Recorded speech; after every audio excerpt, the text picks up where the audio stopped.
అందరికీ నమస్కారం. సాహితీ కౌముది ఛానల్కి స్వాగతం. నా జీవితంలో నేను ఎవరిని ఏమీ అడగలేదు, ఒక్కసారి కూడా ఎదుటివారిని సహాయాన్ని కోరవలసిన పరిస్థితి నాకు రాలేదు అని చెప్పేవాళ్ళు ఈ ప్రపంచంలో ఎవరైనా ఉంటారా అంటే సమాధానం ఉండరనే వస్తుంది. ప్రతి మనిషి కూడా జీవితంలో ఏదో ఒక సందర్భంలో ఎవరో ఒకరిని సహాయం అడగడం అనేది చాలా సహజమైన విషయం. ఈ అడిగేటప్పుడు అభిమానాన్ని పక్కన పెట్టి అడుగుతారు కొంతమంది అభిమానాన్ని పోగొట్టుకోకుండా చాలా ఉదాత్తంగా వారి యొక్క అవసరాన్ని తెలియజేస్తారు. ఇలా అడగాల్సిన పరిస్థితి వచ్చింది ఓ కవిగారికి. ఆయన రాజుగారి దగ్గరకు వెళ్ళి నాకు పలానా సహాయం కావాలి అని అడిగారట. ఆ రోజు రాజుగారికి ఏం చికాకు కలిగిందో మరి. రాజుగారు కవిని చూస్తూ, బాగానే ఉన్నారు కదా, మంచి వయస్సులో ఉన్నారు, అవయవాలన్నీ సరిగ్గానే ఉన్నాయి, చక్కగా మీరు కావలసిందేదో మీరే సంపాదించుకోవచ్చు కదా, మీకు ఆ శక్తి ఇచ్చాడు కదా దేవుడు అని ఇవ్వడానికి సుముఖంగా లేనట్లుగా మాట్లాడారు రాజుగారు. కవిగారు ఏమాత్రం చిన్నబుచ్చుకోకుండా, అవును మహారాజా, మీకు తెలియందేముంది, నా పరిస్థితి ఏమిటో మీకు చెప్తాను వినండి అని, నేను శివభక్తుణ్ణి, నేను ఎవరికైతే భక్తుణ్ణో ఆ శివుడికి ఎలాంటి పరిస్థితి వచ్చిందంటే, అర్థం దానవ వైరిణ గిరిజయాప్యర్థం శివస్యాహృతం దేవేత్థం జగతీతలే స్మరహరా భావే సమున్మీలతి గంగా సాగరమంబరం శశికళా శేషశ్చ పృథ్వీతలం సర్వజ్ఞత్వమధీశ్వరత్వమగమత్ త్వాం మాం చ భిక్షాటనం అని ఇలా అన్నారట కవిగారు. ఏమన్నారు అంటే, నేను శివభక్తుణ్ణి, కానీ మా శివుడికే ఎలాంటి పరిస్థితి పట్టింది అంటే, నేను మీ దాకా రాకపోయేవాడినే, నేను నా శివుణ్ణి అడిగితే ఇచ్చేవాడే, కానీ నా శివుడు ఏమైపోయాడంటే అర్ధం దానవ వైరిణ, శరీరంలో సగభాగాన్ని విష్ణుమూర్తి తీసేసుకున్నాడు. శివస్య హృదయం విష్ణువు విష్ణోశ్చ హృదయం శివ అంటారు. దానిని ఆధారంగా చేసుకుని కవి చమత్కారంగా ఇలా చెప్తున్నారు.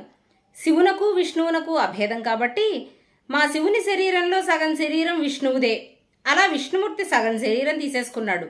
అలాగే గిరిజయాప్యర్థం శివస్యాహృతం, గిరిజ హిమవంతుని పుత్రిక అయిన పార్వతి చేత ఆ శివుని యొక్క దేహంలో మరొక సగభాగం తీసుకోబడింది. ఇలా శివునిలో సగభాగం పార్వతీదేవి తీసేసుకుంది, సగభాగం విష్ణుమూర్తి తీసేసుకున్నాడు. అందువల్ల ఇప్పుడు ఏం జరిగింది అంటే, జగత్తులో శివుని యొక్క అభావము అంటే లేకపోవడం, శివుడు లేకపోవడము అనే పరిస్థితి తటస్థించింది ఇప్పుడు. ఇలా దేవేత్థం జగతీతలే స్మరహరాభావే సమున్మీలతి, స్మరుడు అంటే మన్మధుణ్ణి హరించినటువంటి వాడు, చంపినటువంటి వాడు శివుడు. మరి ఇలాంటి సందర్భంలో శివుణ్ణి ఆశ్రయించుకుని చాలామంది ఉన్నారు కదా, మరి అసలు శివునికే ఎలాంటి ఆవాసము లేకుండా ఉంటే మరి అతనిని ఆశ్రయించుకుని ఉన్నటువంటి వాళ్ళు వేరొక ఆవాసాన్ని వెతుక్కోవాలి కదా. అందుకని గంగా సాగరం, గంగాదేవి సాగరాన్ని చేరుకుందట శివుని యొక్క ఆశ్రయం లేని కారణంగా. అందువల్ల గంగా సముద్రుడిలో కలిసిపోయింది. అంబరం శశికళ, శశికళ చంద్రవంక ఏదైతే శివుణ్ణి ఆశ్రయించుకుని ఉందో ఆ చంద్రవంక అంబరం ఆకాశం దగ్గర ఆశ్రయాన్ని పొందిందట. అందువల్ల అలా గంగ వెళ్ళిపోయింది, ఇలా చంద్రవంక కూడా శివుని నుంచి వెళ్ళిపోయింది. ఇక శేషశ్చ పృథ్వీతలం, శేషులు ఏవైతే శివుణ్ణి ఆశ్రయించుకుని ఉన్న పాములున్నాయో అవన్నీ భూలోకము, అక్కడి నుంచి కింద పాతాళలోకానికి అలా వెళ్ళిపోయాయి. శేషశ్చ పృథ్వీతలం. ఇక మిగిలినవి ఏమున్నాయి అంటే, సర్వజ్ఞత్వం అధీశ్వరత్వం అగమత్ త్వాం, శివుని దగ్గర ఉన్నటువంటి ఇంకో 3 లక్షణాలు మిగిలిపోయాయి. ఆ 3 ఏమిటి అంటే, సర్వజ్ఞత్వము, సర్వజ్ఞత అంటే అన్నీ తెలియడము, జ్ఞానస్వరూపము. ఏదైతే శివుని దగ్గర ఉన్న జ్ఞానం ఉందో, మరి శివుడే లేకపోతే శివుని దగ్గర ఉన్న జ్ఞానం అంతా ఏమైపోయింది? ఆయన సాక్షాత్తు దక్షిణామూర్తి స్వరూపం కదా, జ్ఞానస్వరూపం కదా. ఆయన దగ్గర ఉన్న జ్ఞానము, అలాగే అధీశ్వరత్వము. ఈశ్వరత్వము అంటే ప్రభుత్వము, అధికారము. ఈశ్వరుడు అంటే ఐశ్వర్యాన్ని కలిగించేవాడు కదా, అలా ఐశ్వర్యాన్ని కలిగించేటువంటి ఆ గుణము.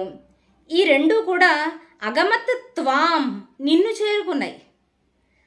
అన్నీ తెలిసినటువంటి జ్ఞానమూర్తి లక్షణము, అలాగే ఇవ్వగలిగేటువంటి స్థాయి, ఎవరు అడ్డు చెప్పలేనటువంటి అధికారము, ఈ రెండు నిన్ను చేరుకున్నాయి. సర్వజ్ఞత్వము, అధీశ్వరత్వము, త్వాం అగమత్ నీ దగ్గరికి వస్తే, నిన్ను చేరుకుంటే, మాంచ భిక్షాటనం. ఈ భిక్షాటనం ఏదైతే ఉందో, పరమశివుడు చేసేటువంటి భిక్షాటనము అనేటువంటి వృత్తి ఏదైతే ఉందో అది నా దగ్గరకు వచ్చి కూర్చుంది. అందువల్ల నేను మీ దగ్గరికి రావాల్సి వచ్చింది మహారాజా. నేను మీ దగ్గరికి రావడము అంటే ఇప్పుడు సాక్షాత్తు శివుని దగ్గరికి రావడమే అని కవి చెప్పకనే చెప్పినట్లు. శివునిలో ఉన్నటువంటి ఈ రెండు లక్షణాలు మీ దగ్గర ఉన్నాయి. ఒకటి జ్ఞానము, రెండు ప్రభుత్వము, అధికారము, ఇయ్యగలిగేటువంటి శక్తి, ఐశ్వర్యము, ఇవన్నీ మీ దగ్గర ఉన్నాయి. కాబట్టి నేను మిమ్మల్నే శివునిగా భావించి మిమ్మల్ని ఆశ్రయించడానికి వచ్చాను. ఎందుకు వచ్చాను అని అంటారా? మిమ్మల్ని అవి ఆశ్రయించినట్టుగా నన్ను భిక్షాటనం ఆశ్రయించింది, అందువల్ల నాకు ఇది తప్పట్లేదు మహాప్రభో అని కవి చమత్కారంగా చెప్పారు.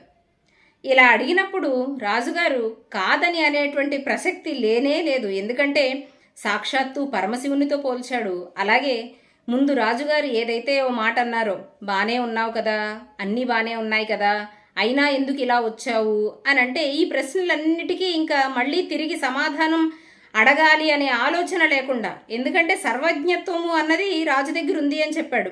మీకు తెలియందేముంది మహాప్రభు, నేను ఎందుకు ఇక్కడికి వచ్చానో మీకు తెలియదంటారా అంటే, నా పరిస్థితి ఎంత దయనీయంగా ఉంటే మీ దగ్గరికి వస్తానో అది ప్రత్యేకంగా మీకు చెప్పాలా అని అన్నట్లుగా, ఇలా ఉన్న కారణంగా నేను మీ దగ్గరికి వచ్చాను అని అంటే రాజుగారు చాలా ఆనందపడి కవి యొక్క చమత్కారానికి, సమయస్ఫూర్తికి ముచ్చటపడి ఆ కవికి కావలసినటువంటి సహాయాన్ని చేసి పంపించారట. జీవితంలో మనం ఎప్పుడైనా ఎవరినైనా అడగవలసిన పరిస్థితి ఏర్పడినప్పుడు ఆ పరిస్థితి వచ్చినందుకు బాధపడకుండా మన యొక్క పరిస్థితిని ఉదాత్తంగా అవతల వారికి మనం ఎలా చెప్పవచ్చు అని అభిమానాన్ని పోగొట్టుకోకుండా కూడా మనం ఎదుటివారి నుంచి సహాయాన్ని పొందడం సాధ్యపడుతుంది అనే విషయాన్ని ఈ కవిగారు చెప్పారు. అలాగే ఇక్కడ తీసుకోవాల్సిన మరొక జాగ్రత్త ఏమిటి అంటే, ఇస్తారు అన్న నమ్మకం ఉన్నవారి దగ్గర మాట్లాడితే మాత్రమే ఈ ప్రయోజనం ఉంటుంది. కనిపించిన వాళ్ళందరి దగ్గర మనం సహాయం అడుగుదాము, ఇలా చక్కగా ఉదాత్తంగా మన యొక్క పరిస్థితిని వెలిబుచ్చుదాము అని అనుకుంటే ప్రతి చోట ప్రతి ఒక్కరూ ఇలాగే స్పందిస్తారు అనేటువంటి నమ్మకం ఉండదు. కాబట్టి అడిగేటప్పుడే ఎవరిని అడగాలి అనే విచక్షణ జ్ఞానాన్ని కూడా కలిగి ఉండి ఇంత ఉదాత్తంగా వారి దగ్గర మన పరిస్థితిని గనక చెప్తే తప్పకుండా సహాయం లభిస్తుంది అనే విశ్వాసాన్ని ఈ కవి మనందరికీ ఇస్తున్నారు. శ్లోకం నచ్చితే తప్పకుండా వీడియోని లైక్ చేయండి. సాహితీ కౌముది ఛానల్ని సబ్స్క్రైబ్ చేసుకోండి. మరిన్ని సాహిత్యాంశాలతో మీ ముందుకు రావడానికి ప్రోత్సాహాన్ని అందించండి.